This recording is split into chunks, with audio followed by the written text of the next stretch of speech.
दोस्तों नमस्कार। आज हम लोग देखेंगे उत्पादन फलन। उत्पादन फलन क्या होता है? परंपरागत उत्पादन सिद्धांत में एक वस्तु के उत्पादन के लिए प्रयोग में आने वाले स्रोतों को उत्पादन के साधन कहते हैं। आजकल उत्पादन के साधनों को आगत कहते हैं। निर्गत शब्द विभिन्न आगतों द्वारा उत्पादन की गई वस्तु को निर्देशित करता है। आगत में क्या है? जितने भी उत्पादन के साधन हैं ये आगत में आते हैं, और जो उत्पादन की गई वस्तु है माने आउटपुट है, उत्पादन है, उसको हम निर्गत कहते हैं। तो जब प्रौद्योगिकी दी हुई हो, टेक्नोलॉजी दी हुई हो, ऐसी स्थिति में उत्पादन का सिद्धांत एक निश्चित निर्गत के उत्पादन के लिए विभिन्न आगतों के संयोगों की समस्याओं से संबंध रखता है। समस्याओं से संबंध रखता है। आगतों और निर्गतों के प्रौद्योगिकी संबंध को उत्पादन फलन कहते हैं।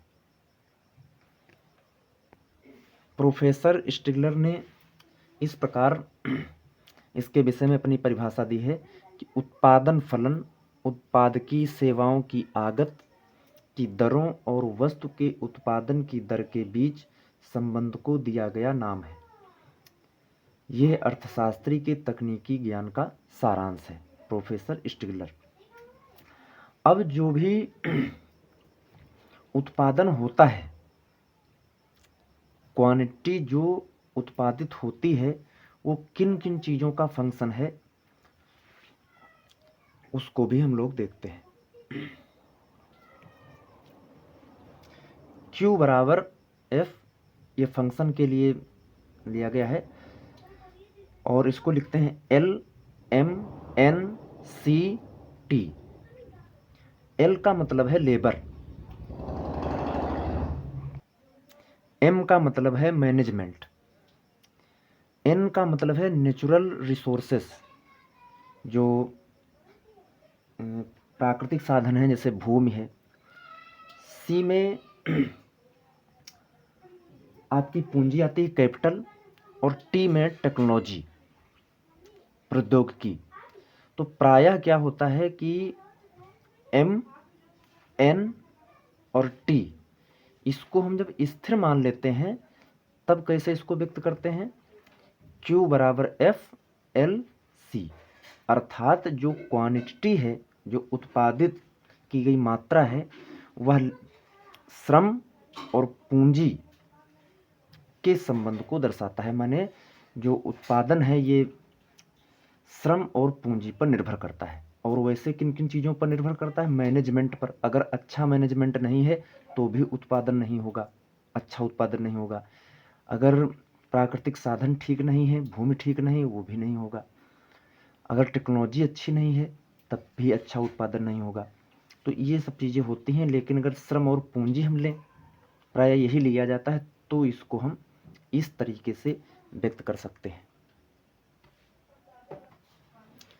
उत्पादन या तकनीकी अवस्थाओं द्वारा निर्धारित उत्पादन फलन दो प्रकार का होता है, स्थिर और लचीला। स्थिर का संबंध अल्पकाल से है और लचीला का संबंध दीर्घकाल से है। अब हम देखते हैं अल्पकालीन उत्पादन फलन। जो अल्पकाल होता है, तो अल्पकाल में जितने भी उत्पादन के साधन हैं सबको आप चेंज नहीं कर सकते कि लेबर भी चेंज कर दें और कैपिटल भी चेंज कर दें। उसमें केवल एक चीज़ को आप चेंज कर सकते हैं। अल्पकाल में भी अधिक उत्पादन करने के लिए अन्य आगतों की मात्राओं को स्थिर रखते हुए किसी एक आगत की मात्राएं बढ़ाई जा सकती हैं। किसी भी एक आगत की मात्राएं बढ़ाई जा सकती हैं। उत्पादन फलन के इस पक्ष को परिवर्तनशील अनुपात का नियम कहते हैं।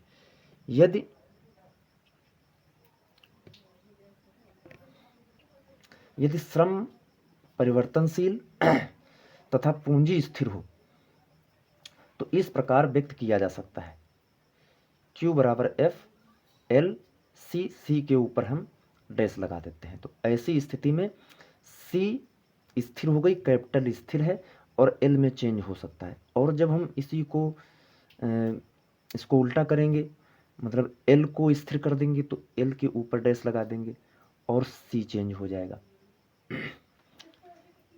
इसका मतलब होता है कि हम लोग इस चित्र के माध्यम से देखते हैं। ये चित्र आप देख रहे हैं, इस चित्र में जो एक्स अक्ष है उस पर पूंजी है और जो वाई अक्ष है इस पर आउटपुट है। मतलब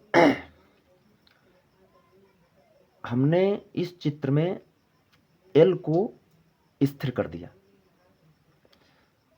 तो जब एल को स्थिर कर दिया तो पूंजी जब हम बढ़ाएंगे, किसी भी उद्योग में जब हम पूंजी की मात्रा बढ़ाते हैं तो आउटपुट इधर है, ये देखिए भी बढ़ रहा है।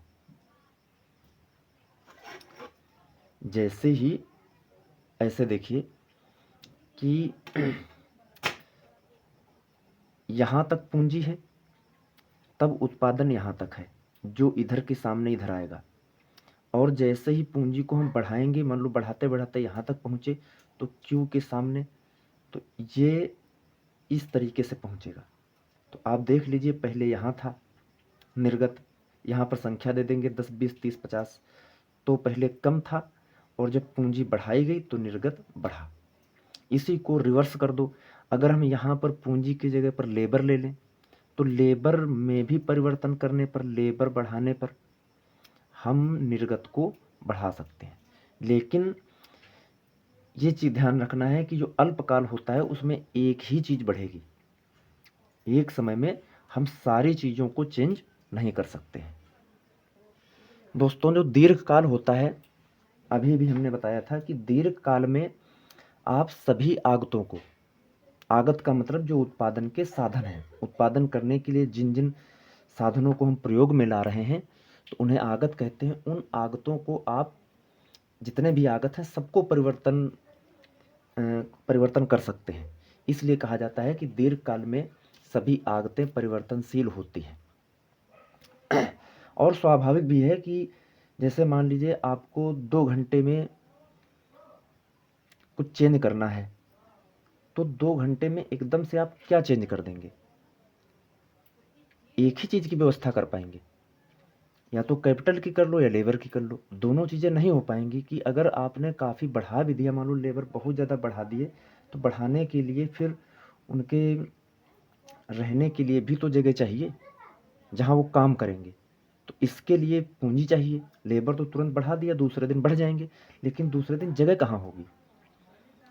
लेकिन दीर्घकाल का मतलब है कि हमें 1 साल के बाद में अपना उत्पादन बढ़ाना है, तो 1 साल समय बहुत है, या 2 महीने, 6 महीने काफ़ी समय हो जाएगा। तो ऐसे समय में आप लेबर को भी बढ़ा देंगे और अपनी पूंजी को भी बढ़ा सकते हैं। तो एक या अधिक आगतों को परिवर्तित करके उत्पादन को बढ़ाया जा सकता है। दीर्घकाल में फर्म अपने पैमाने के अनुसार सब आगतों को घटा या बढ़ा सकती है, इसे पैमाने के प्रतिफल कहते हैं। जो विशेष बात है वो ये है कि दीर्घकाल में जो उत्पादन घटता बढ़ता है, ये इसको कहते हैं पैमाने के प्रतिफल के नियम। और जो अल्पकाल में है उसको आपने भी देखा था कि परिवर्तनशील अनुपात का नियम। जब उत्पादन में वृद्धि उसी अनुपात में होती है, इस अनुपात में जिसमें कि आगतों की मात्रा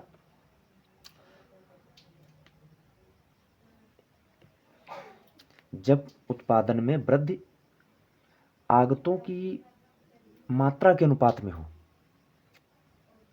मान लीजिए कि 100 रुपये पूंजी और 100 लेबर से, मान लेते हैं 100 रुपये पूंजी 100 लेबर से 100 इकाइयों का उत्पादन हो रहा है, तो 200 रुपये पूंजी और 200 लेबर से 200 इकाइयों का उत्पादन होगा। तो वही ये बात बताई जा रही है, जब उत्पादन में वृद्धि उसी अनुपात में होती है, किस अनुपात में, जिस अनुपात में आगतों की मात्रा को बढ़ाया जाए, तो इसे कहते हैं स्थिर पैमाने का प्रतिफल। अगर ये आप पीछे भी कई बार समझ चुके हैं कि दूसरे परिप्रेक्ष्य में हमने समझा है, ठीक वही चीजें, सेम चीजें हैं। और अगर कहीं उत्पादन में वृद्धि, जब उत्पादन में वृद्धि अनुपात आगतों में वृद्धि से अधिक हो, आगत जिस अनुपात में आपने आगतों में वृद्धि किया, बढ़ोतरी की, उससे अधिक अनुपात में उत्पादन में वृद्धि हो जाए। जैसे अभी हमने उत्पादन लिया था उदाहरण 100 से सीधे 200, तो अगर उत्पादन के साधन 2 गुना करने पर और उत्पादन 2.5 गुना बढ़ जाए, तो इसे कहा जाएगा बढ़ते प्रतिफल का नियम। यह जो पैमाने का प्रतिफल है वो बढ़ता हुआ है। जब बराबर होगा, 2 गुना बढ़ाया, 2 गुना आउटपुट, तो स्थिर प्रतिफल, स्थिर पैमाने का प्रतिफल। और अगर 2 गुना साधनों को बढ़ाया और 2.5 गुना उत्पादन, तो बढ़ते पैमाने का प्रतिफल। अब इसी का अपोजिट समझ लीजिए इसका, कि जब उत्पादन में वृद्धि आगतों में वृद्धि अनुपात से कम हो, जिस अनुपात में आगतों में वृद्धि की गई, आगतों में 2 गुना वृद्धि की गई और उत्पादन में 1.5 गुना ही वृद्धि हो, तो इसे कहेंगे घटते पैमाने का प्रतिफल होता है। मैंने जो नियम है यहाँ पर लगता है। अब हम लोग इसके बाद में दीर्घकाल में जो कैपिटल और लेबर बढ़ाते हैं उसका हम लोग चित्र देख लेते हैं। पिछले चित्र में हमने क्या देखा था कि इधर एक चीज हमने ले ली थी, लेबर या पूंजी को ले लिया था, इधर हमने आउटपुट लिया था। अब आप सोच के देखो कि उसमें तो हम एक चीज बढ़ा रहे थे, उत्पादन के साधन, एक उत्पादन के साधन को बढ़ा रहे थे, तो आउटपुट बढ़ा रहे थे इधर। अब दीर्घकाल में क्या है कि आप लेबर को भी बढ़ा सकते हैं, कैपिटल को भी, कई साधनों को एक साथ बढ़ा सकते हैं। तो जब कई साधनों को बढ़ाना है तो चित्र उस ढंग का तो बन नहीं पाएगा। तो हम क्या करते हैं कि एक अक्ष पर लेते हैं लेबर को, दूसरे अक्ष पर कैपिटल को, इसको भी बढ़ाना है, इसको भी बढ़ाना है। तो अब जो आउटपुट का चित्र है वो इस तरीके से तो बनेगा नहीं। अब आउटपुट के लिए तो हमें अलग से बनाना पड़ेगा। तो आप देखिए कि ओ सी कैपिटल, ओ एल लेबर, इतने पर उत्पादन ये हो रहा है, ये का मतलब 100 को क्वांटिटी हो रही, 100 इकाइयाँ हो रही, मात्रा जो है वो 100 है। अब हमने कैपिटल में चेंज किया, ओ सी से ओ सी 1 कर दिया, और लेबर में भी चेंज किया, लेबर में ओ एल से ओ एल 1 कर दिया, ओ एल 1। अब देखिए ये कहाँ पर टच कर रहा है, ये ऊपर जाके टच कर रहा है, तो यहाँ पर क्वांटिटी बढ़ गई, 200 हो गई। तो अल्पकाल में इस तरीके से बनता है, दीर्घकाल में ये आप देख रहे हैं। हम लोगों ने जो मूल फलन देखा था वो ये था, x बराबर, माफ कीजिएगा, q बराबर F L M N C T. अब अगर टेक्नोलॉजी दी हुई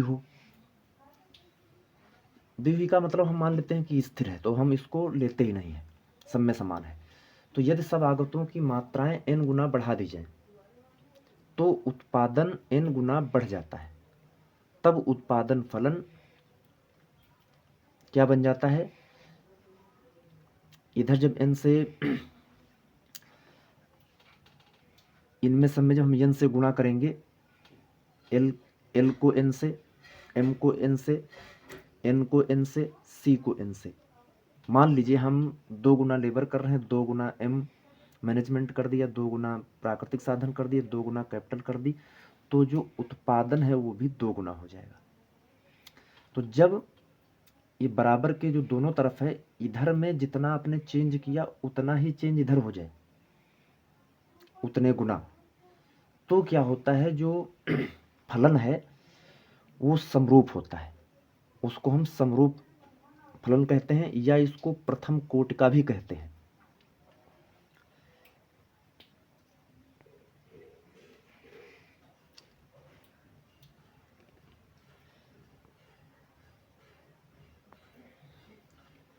यदि समरूप फलन k की कोटिका हो तो उत्पादन फलन, क्या उत्पादन फलन होगा,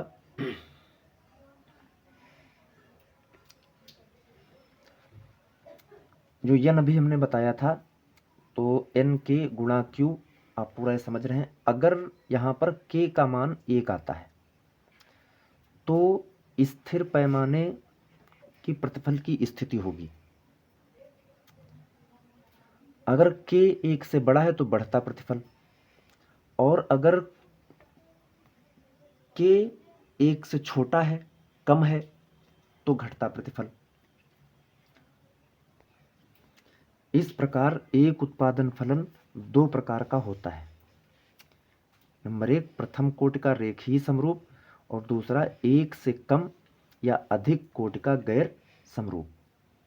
किस तरीके से, जो जैसे मान लीजिए 2 गुना साधनों में वृद्धि की तो उत्पादन में 2 गुना वृद्धि हो गई, तो ये हो गया एक प्रकार का, उसको हमने रख दिया प्रथम कोटि का रेखीय समरूप।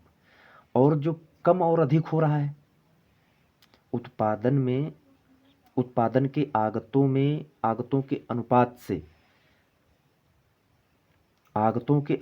अगर निर्गत के अनुपात में कम या अधिक कुछ भी हो रहा है तो उसको हम लिखेंगे गैर समरूप, क्योंकि चेंज हो रहा है। सीधे ही समझ लीजिए कि